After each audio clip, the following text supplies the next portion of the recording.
কৃষ্ণের রাধে রাধে। আশা করি বন্ধুরা সকলে ভালো আছো। আমি আমার গোপাসনা পরিবার সকলে ভালো আছে। আজকে মহাপ্রসাদ দর্শন করে অশেষ কৃপা লাভ করেছে। মহাপ্রসাদ দর্শন করলে দুর্ভোগ কাটে।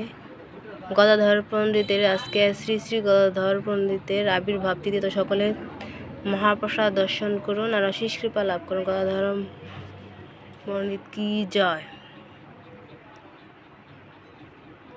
শ্রীকৃষ্ণ চৈতন্য প্রভু দয়া করো মোরে,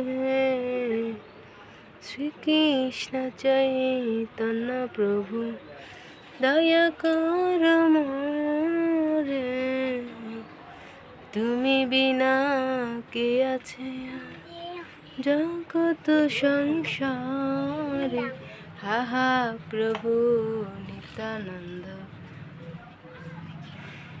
জয় শ্রীকৃষ্ণ চৈতন্য প্রভু নিত্যানন্দ, শ্রী অদ্বৈত গদাধর শ্রীবাসাদি গৌর ভক্তবৃন্দ।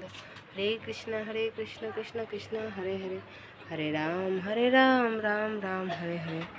জয় জয় গদাধর পণ্ডিত মহা উৎসব কি জয়। মহাপ্রভু গৌরনিতাই কি জয়। রাধা রানী শ্যাম সুন্দর কি জয়। রাধা মাধব কি জয়। আপনারা সকলে ভালো থাকবেন, সুস্থ থাকবেন, পারলে কেউ সাহায্য করবেন। আর আমার চ্যানেলটা যারা এখনও সাবস্ক্রাইব করেননি প্লিজ অবশ্যই সাবস্ক্রাইব করে দেবেন। পাশে থাকা বেল আইকনে ক্লিক করে দেবেন। আমি কোনো ভিডিও পোস্ট করলে আপনাদের কাছে সঙ্গে সঙ্গে নোটিফিকেশন পৌঁছে যাবে।